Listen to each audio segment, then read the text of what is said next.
Merci de nous rejoindre sur RTI 1. Bonjour à tous. Voici les titres retenus pour ce nouveau journal.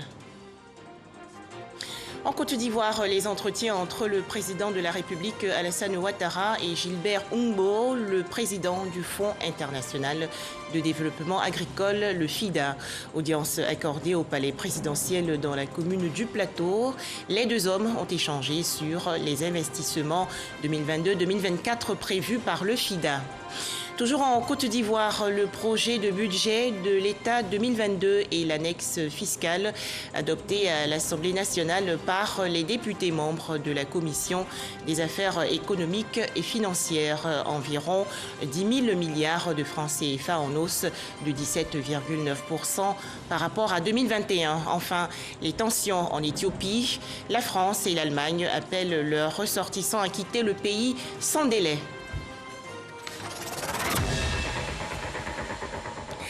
L'installation à Abidjan du bureau régional du Fonds international de développement agricole et les investissements prévus par le FIDA dans le cadre du cycle 2022-2024, des sujets au centre des entretiens hier entre le président de la République Alassane Ouattara et Gilbert Oungbo, le président du Fonds international de développement agricole, institution financière spécialisée des Nations Unies. Les deux hommes se sont entretenus au palais présidentiel dans la commune du Plateau. Les détails à Ouattouré. Le président du Fonds international de développement agricole, Gilbert Oungbo, est en Côte d'Ivoire pour déterminer les moyens d'investir dans la résilience climatique afin d'atteindre les objectifs d'élimination de la faim et de la pauvreté dans la sous-région.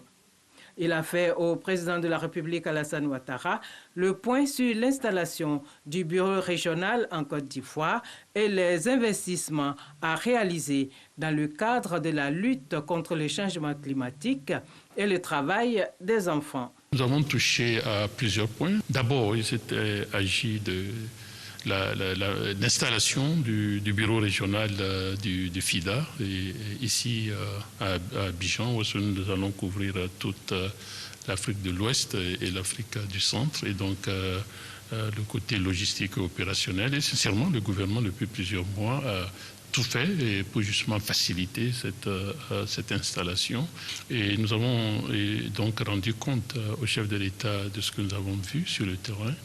Et personnellement, ça fait 4 ans, je n'ai pas mis pied sur le sol ivoirien. Et donc, c'est quand même très impressionnant de voir non seulement à Abidjan, mais aussi à l'intérieur. Lorsqu'on se va à l'intérieur, on sent et les efforts que déploient les autorités et le peuple ivoirien. Nous avons aussi touché la question des investissements que le FIDA fait et que nous projetons toujours de faire dans le cadre du cycle 2022-2024.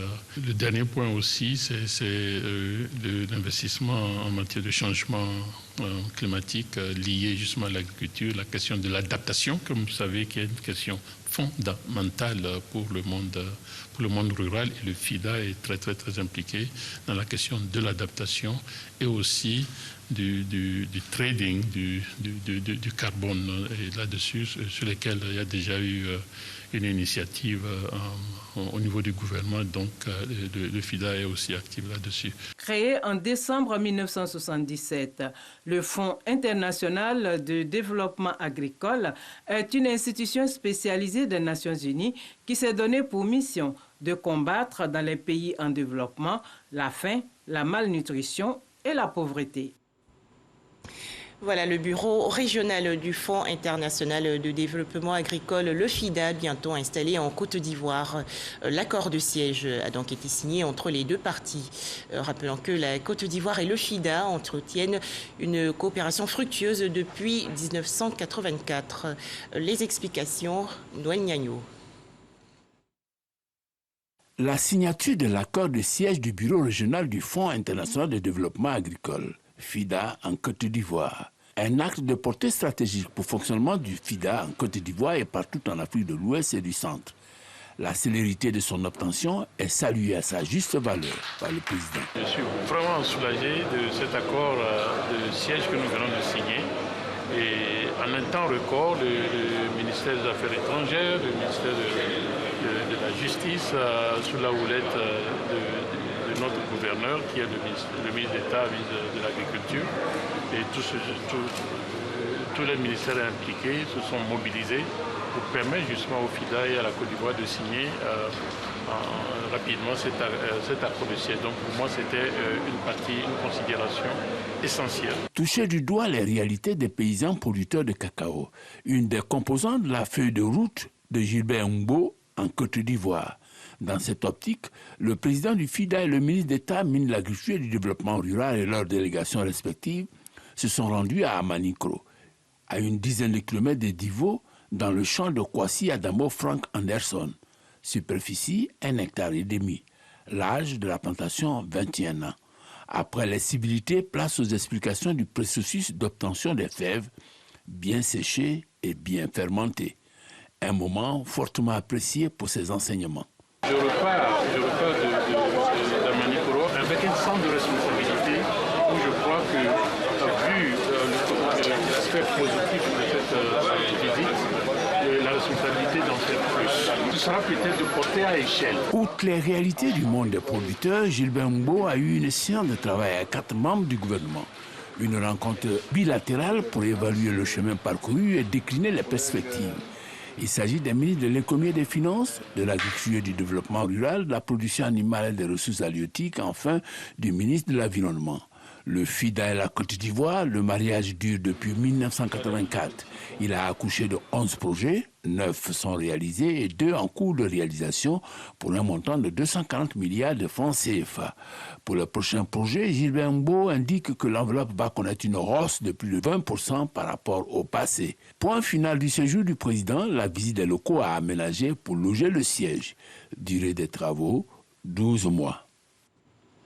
Toujours en Côte d'Ivoire, découvrons ces variétés de riz qui s'adaptent au changement climatique. Le Centre du riz pour l'Afrique, Africa Rice, et le Centre national de recherche agronomique, le CNRA, ont créé et sélectionné 4 variétés. Objectif, améliorer la production de paddy et atteindre l'autosuffisance en riz. Les explications dans ce reportage de Jean-Louis Gbangbo. Mijotant dans des marmites, servi dans un nuage de vapeur ou joyeusement dégusté dans la rue. C'est le riz qui est à l'honneur aujourd'hui à Guembé, dans la région du Poro. Une fête du riz improvisée dans une zone habituée plutôt à la culture du coton. Guembé est l'un des 16 villages choisis pour expérimenter le projet Diffusion en milieu paysan de nouvelles variétés de riz pluviales tolérantes à la sécheresse. Un projet du Centre national de recherche agronomique, CNRA. On ne pouvait pas s'arrêter au niveau seulement du champ. La variété peut bien se comporter au champ, mais est-ce que réellement l'appréciation des caractéristiques organoleptiques sera réellement aussi au goût des consommateurs et même des producteurs? Ce sont 4 variétés de riz, CRAM 1, CRAM 2, CRAM 3, CRAM 4, qui ont été créées et sélectionnées par le CNRA pour leur tolérance à la sécheresse, leur précocité et leur rendement potentiel. Dans les 16 villages où le projet est exécuté, ce sont les paysans qui en parlent le mieux. Quand je viens au champ et je regarde la production, je vois que la production des 2 variétés donne plus que la variété locale. Et les 2 variétés sont moins attaquées par les insectes. Dans le département de Korogo, les rendements moyens des 4 nouvelles variétés ont été compris entre 2,2 et 2,8 tonnes à l'hectare, alors que celui de la variété locale la plus cultivée a été de 1,5 tonnes à l'hectare. Les variétés locales que les paysans cultivent ici ne sont plus adaptées à ce changement climatique-là. Et il y a toujours des problèmes de production. Nous sommes venus avec ces variétés-là pour leur permettre de pouvoir continuer à produire du riz pluvial. Qui va leur permettre de pouvoir toujours avoir de la nourriture. La riziculture pluviale en Côte d'Ivoire occupe 45% de superficie emblavée et représente 23% de la production. La diffusion de ces 4 variétés dans les grandes zones de production de riz pluvial constitue une opportunité pour améliorer la production de paddy dans un contexte de changement climatique. Nous avons eu à former les producteurs sur l'itinéraire technique du riz. Et après, nous avons fait la récolte ensemble. Nous avons évalué les productions. Pour permettre aux riziculteurs de cultiver ces variétés dans leurs champs, 4 tonnes de semences ont été produites et distribuées en 2 phases à 320 bénéficiaires directs de ce projet. D'abord, avant d'utiliser la semence, il faut s'assurer que la semence est de bonne qualité. Certains bénéficiaires ont déjà distribué une partie de leur récolte à des riziculteurs de leur village et des villages voisins. Une stratégie qui permettra d'ici quelques années de couvrir les périmètres rizicoles de tous les départements du projet et d'améliorer le rendement de ces zones. On est vraiment très fiers et on est pressés même si on nous pouvait faire produire 1 hectare cette année chacun, pour que le riz arrive très vite. Actuellement, même, il y a des camarades qui ont vu d'eux-mêmes comment ça m'appelait. Ce projet a été réalisé sur 24 mois grâce à un fonds de 70 millions de francs CFA du Fonds compétitif pour l'innovation agricole durable, FCIAD, mis en place dans le cadre de la 2e phase du contrat de désendettement et de développement et de 30 millions de francs CFA du CNRA. Après l'étape de la production, il est question d'apprécier le goût de cette nouvelle variété de riz. Une sorte d'examen de passage dont l'un des centres se trouve être la sous-préfecture de Gembi. J'ai choisi 3 qui m'ont plu et une variété que je pourrais dire j'ai rejetée. Comment s'est opéré le choix? Lorsque vous consommez le riz doit avoir un parfum. Afin de permettre à tous les paysans des zones du projet et d'autres départements de la Côte d'Ivoire d'avoir accès aux semences de qualité de ces variétés, un dépôt de demande d'homologation a été réalisé. Reste à la disponibilité des semences au niveau du CNRA afin de permettre aux entreprises semencières de produire les semences certifiées en quantité suffisante. En Côte d'Ivoire, faut-il le rappeler, la consommation de riz est estimée à 109 kg par personne par an. Le pays importe 1 million de tonnes de riz par an, pour un montant estimé à plus de 250 milliards de francs CFA. Ils sont dégustés sous plusieurs formes en Côte d'Ivoire, en grillade ou dans une sauce épicée. Les champignons poussent sur des troncs de palmier. Les producteurs veulent aujourd'hui promouvoir le secteur. Alors comment s'y prennent-ils? Quelles difficultés rencontrent-ils? Ils sont au micro de Astou Touré. Esso Christian Noël est ingénieur qualiticien reconverti depuis 5 ans dans la production de champignons comestibles. Le qualiticien compte promouvoir ce végétal en raison de ses vertus thérapeutiques et nombreux avantages au plan économique. À la longue, on va commencer à produire plus de 10 tonnes de champignons. Donc il faut que ce soit un travail à la chaîne. Donc et jour après jour, il y a des personnes et alors on pourrait parler maintenant à l'embauche, on pourrait parler maintenant au salaire. Et nous voulons faire appel à nos autorités pour que vraiment ils viennent nous soutenir. Son site de production est installé à Beauville, dans ce campement à environ 12 km de la ville, en pleine forêt. La production de champignons répond à des critères bien précis. Compostage, mise en sachet, stérilisation, incubation, puis vient la récolte. Le tout dans un environnement fait de bâtiments bancaux, loin de la lumière. Une activité génératrice de revenus pour ces femmes sans soutien, issues de couches vulnérables. Nous avons commencé depuis en 2019. J'ai regroupé les femmes. J'ai dit, bon, on va faire le champignon, que c'est une bonne chose. Et ces femmes, elles se sont motivées. Elles sont venues. Quand on vend le champignon, ce qui revient, on prend ça et puis on partage un peu aux femmes. Le champignon est le seul végétal à fabriquer de la vitamine D. Il contient une dose élevée de protéines ainsi que de vitamines B2, B3 et B5. Grâce à ces nutriments, le corps humain renforce ses os, stimule son système immunitaire, maintient une peau en bonne santé et lutte contre la dépression. C'est maintenant que je découvre que le champignon a des vertus. Avant, on le consommait comme ça. On ne savait pas que ça pouvait faire du bien. Et nous avons même pu sauver quelqu'un qui était atteint de l'AVC. Et le champignon l'a sauvé. Moi-même, je suis prêt à faire la production de champignons. En tant qu'élément naturel, il n'y a pas de risque. C'est des éléments qu'il faut consommer à profusion. Le champignon est en pleine expansion en Côte d'Ivoire. On le retrouve de plus en plus dans les assiettes, les grandes surfaces, la cosmétique et dans la pharmacopée traditionnelle. Le champignon s'utilise dans les différents plats. Dans la pâtisserie, surtout dans les cakes, dans les pizzas, le champignon nous permet d'avoir une digestion très facile. Pour promouvoir la culture de ce végétal aux multiples vertus, les myciculteurs sont réunis au sein d'une association. C'est quand nous sommes dans la culture du champignon, nous avons essayé de faire des expériences par-ci et par-là et nous avons eu des résultats. Parce que nous, les scientifiques, on s'appuie sur les résultats. C'est une filière qu'on peut créer.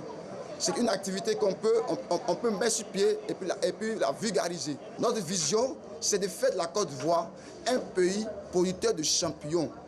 Rappelons qu'il existe plusieurs variétés de champignons, mais tous ne sont pas comestibles. L'utilisation non maîtrisée de ces végétaux peut s'avérer dangereux. Il est donc recommandé de se référer à des spécialistes en la matière. Un tout autre sujet à présent et direction l'Assemblée nationale dans la commune du Plateau. Le projet de loi de finances portant budget de l'État pour l'année 2022 et l'annexe fiscale ont été adoptés à l'unanimité par les députés membres de la Commission des affaires économiques et financières. Environ 10 000 milliards de francs CFA. Les explications de Cheikh Koné. C'était la dernière étape avant son passage au vote en plénière.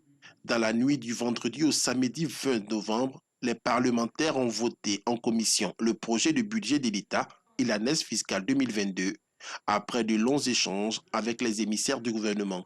Nous sommes heureux simplement parce que le travail que nous avons fait a été adopté par l'Assemblée, ça a été un long travail et naturellement on ne peut que s'en réjouir. Mais au-delà, c'est surtout, je l'ai indiqué tantôt, la qualité, la richesse de nos échanges, la profondeur donc, des propositions qui ont été formulées, leur pertinence, ce sont des choses qui nous ont vraiment réjouis. C'est ça aussi l'intérêt du budget programme, la gestion axée sur le résultat, qui fait en sorte donc, que l'exécutif puisse s'obliger à bien maîtriser ce dossier face à une Assemblée nationale extrêmement scrupuleuse concernant le respect de certains principes. Et puis à l'arrivée, c'est la qualité de la gouvernance qui s'améliore en Côte d'Ivoire. Le budget 2022 de l'État de Côte d'Ivoire s'équilibre en ressources et en charges à 9 901,1 milliards de francs CFA, en hausse de 17,9% par rapport à 2021. Ce budget, comme l'a expliqué Moussa Sanogo, devrait permettre au gouvernement de mettre en œuvre sa politique de développement économique et social. Pour ce faire, plusieurs secteurs d'activité devraient connaître un regain de dynamisme pour soutenir la croissance économique.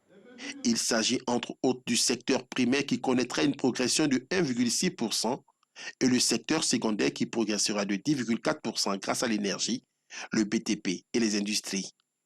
S'agissant de l'annexe fiscale, 25 articles la composent. On note le relèvement du taux de droit d'accise sur le tabac et l'institution d'une taxe sur les jeux du hasard. Au niveau des exonérations, cette annexe prévoit un seuil de 354 milliards de francs CFA. Avant le vote des députés, les ministres du Commerce, de l'Industrie et celui de la promotion des PME et de l'artisanat ont défendu leur dotation budgétaire qui a été votée à l'unanimité des membres de la commission. Yamoussoukro, dans la région centre du pays, 25 acteurs de la société civile bénéficient d'une formation. Les travaux portent sur la bonne gouvernance, le cycle budgétaire et le suivi indépendant. C'est une initiative du ministère de la promotion de la bonne gouvernance, du renforcement des capacités et de la lutte contre la corruption. Kader Sogodogo de RTI Bouaké. Ils sont tous des acteurs de la société civile. Ils sont au nombre de 25. Ils viennent de toute la Côte d'Ivoire. Ils sont à Yamoussoukro pour découvrir le cycle budgétaire et le suivi indépendant. Un séminaire de formation qui rentre dans le cadre de la transparence dans la gestion des finances publiques voulue par le gouvernement. Il s'agit de faire en sorte que la société civile s'intègre pleinement dans le processus d'élaboration du budget de l'État dans un premier temps, puisse participer au suivi de l'exécution de ce budget-là, et puis enfin puisse proposer des solutions en cas de défaillance, mais aussi porter la voix des populations afin d'améliorer la prise en compte de leurs besoins. Cette formation se fait par vague de 25 participants, de sorte à initier le maximum d'acteurs de la société civile. Le projet a été voulu et conçu par le ministère de la Promotion de la bonne gouvernance, du renforcement des capacités et de la lutte contre la corruption qui bénéficie d'un appui financier de la Banque mondiale. Dans l'actualité également, la 5e session extraordinaire du comité d'administration et des finances de la communauté économique des États de l'Afrique de l'Ouest. Rencontre consacrée à la restitution des résultats de l'audit des compétences du personnel de la CEDEAO. Ange Kouakou et Cheikh Koné. Les États membres et les représentants d'institutions de la communauté économique des États de l'Afrique de l'Ouest, CEDEAO, se sont réunis pour la finalisation de l'audit des compétences de leur personnel. Le capital humain constitue pour eux un pilier important pour conduire à bien les chantiers de la communauté. Nous avons des compétences dans plusieurs domaines, sociaux, économiques et politiques. Qu'il s'agisse donc de l'organisation d'élections, qu'il s'agisse de l'agriculture et des ressources en eau, le secteur privé, dans tous les domaines, ces agents interviennent.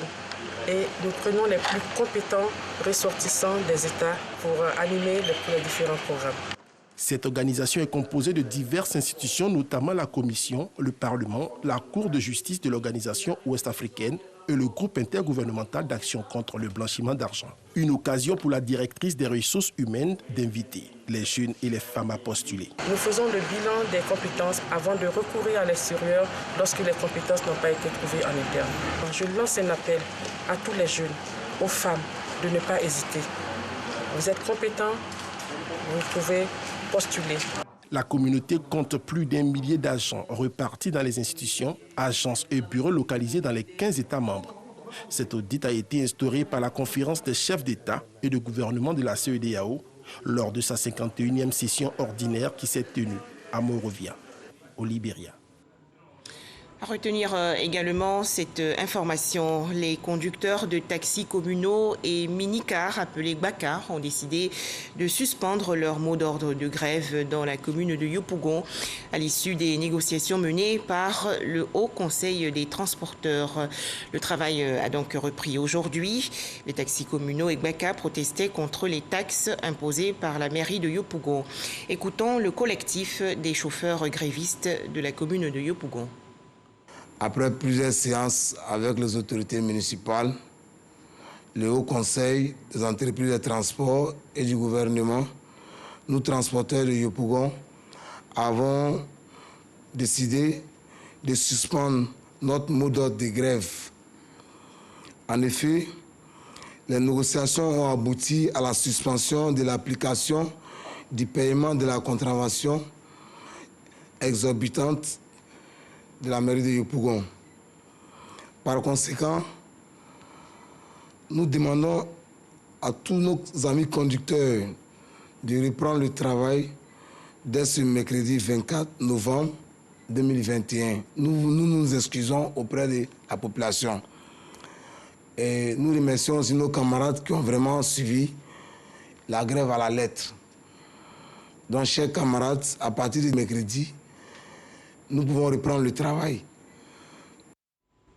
Pour mettre fin au coronavirus, respectons tous consciencieusement les gestes barrières et surtout, faisons-nous vacciner.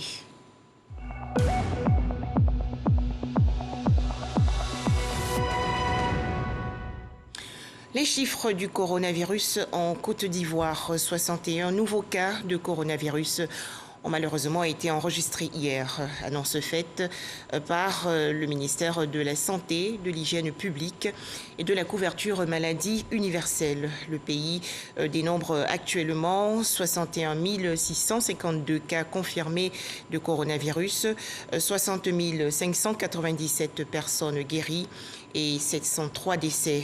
Le 22 novembre dernier, 45 544 doses de vaccins ont été administrées, soit un total de 4 213 463 doses du 1er au 22 novembre 2021. Le coronavirus, foyer de tension en Guadeloupe. Le gouvernement veut convaincre les anti-vaccins d'aller se faire vacciner, ce que refusent certaines populations qui parlent d'une obligation vaccinale scandaleuse. À noter qu'à cette hantise du vaccin anti-coronavirus viennent aussi se mêler des revendications plus sociales concernant le chômage des jeunes, le taux de pauvreté qui atteint 34% et les coupures d'eau potable. En Côte d'Ivoire, une journée de sensibilisation au danger du diabète. Cet événement a été organisé il y a quelques jours par le réseau des professionnels des médias, des arts et des sports engagés dans la lutte contre le sida et autres pandémies, le REPMACI. Objectif, instruire davantage les journalistes et hommes de médias sur la prévention et le traitement du diabète. Pacom Didi et Serge Coléa. Des journalistes et hommes de médias sensibilisés sur la lutte contre le diabète. Un panel sur la prévention et le traitement de cette maladie. L'initiative est du réseau des professionnels des médias, des arts et des sports engagés pour la lutte contre le sida et les autres pandémies en Côte d'Ivoire. Les partenaires accompagnent l'État, mais nous, en tant que journalistes, nous avons aussi notre mot à dire. À travers nos émissions, à travers nos reportages, à travers également des activités terrain, comme celle de ce jour, qui est la journée de mobilisation des médias contre le diabète. Ce genre d'initiative nous permet vraiment de faire des contrôles de façon, je dirais, inopinée, pour nous permettre vraiment de savoir à quel niveau nous sommes au niveau du corps.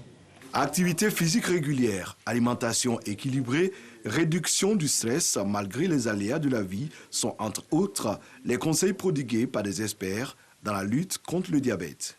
Le diabète, c'est une maladie silencieuse. En général, il n'y a pas de signes. Quand il y a des signes, c'est que ça arrive à un certain niveau. Donc, il faut faire des contrôles parce que le diabète, c'est quand même la première cause de maladie du rein. La première cause de maladie des yeux aussi. Voilà. Même les maladies du cœur, le diabète est impliqué. Même les amputations des pieds, là, le diabète est impliqué. Donc, quand on est diabétique, il faut faire un suivi régulier. Prise de sang et de tension, échange avec les nutritionnistes. Une journée de sensibilisation marquée par un dépistage. Daloa, dans la région centre-ouest du pays, la Cour d'appel a effectué récemment sa rentrée judiciaire 2021-2022, cérémonie marquée par l'installation de magistrats à de nouveaux postes. Le point avec Didier Nguessan. Salle d'audience du tribunal de Daloa, cérémonie solennelle de rentrée judiciaire. Le président de chambre, Kwasi Tomadakin, procède à l'installation du nouveau président de la Cour d'appel, Mme Rosine Fiandou, et du nouveau procureur général près la dite cour, Koulibaly Aboubakari. Deux magistrats hors hiérarchie précédés d'une bonne réputation. Rosine Fiandou, précédemment présidente du tribunal de première instance de Boaké, est la deuxième femme qui préside la Cour d'appel de Daloa. Elle entend travailler à maintenir la Cour d'appel dans l'excellence qui lui a valu d'être classée meilleure Cour d'appel en 2018 et 2019. Excellence, cela veut dire nous mettre véritablement au service des usagers. Que celui qui a raison au cours d'un procès gagne, que celui qui a tort est tort. Et qu'il comprenne que c'est parce qu'il a posé tel acte qu'il a eu tort. Quant au nouveau procureur général, près la Cour d'appel de Daloa, Koulibaly Aboubakari, il était anciennement président de chambre à la Cour d'appel d'Abidjan. Il entend faire du phénomène de la traite des enfants son cheval de bataille. Autre temps fort de la cérémonie, l'installation de 7 autres magistrats promus et la prestation de serment de 8 nouveaux magistrats. En image direction la République démocratique du Congo où un scandale ébranle le clan de l'ex-président Joseph Kabila. Le ministère de la Justice a en effet demandé qu'une instruction soit ouverte dans les prochains jours pour faire la lumière sur les accusations de détournement de fonds portées contre Joseph Kabila et ses proches. Enfin, la situation en Éthiopie, où des combats se rapprochent de la capitale Addis Abeba, après plus d'une année de guerre entre forces gouvernementales et rebelles dans la région nord. À noter que la France et l'Allemagne appellent aujourd'hui leurs ressortissants à quitter sans délai l'Éthiopie pour des raisons de sécurité. Voilà, merci d'être resté en notre compagnie sur RTI 1. D'autres informations sur notre site rti.ci.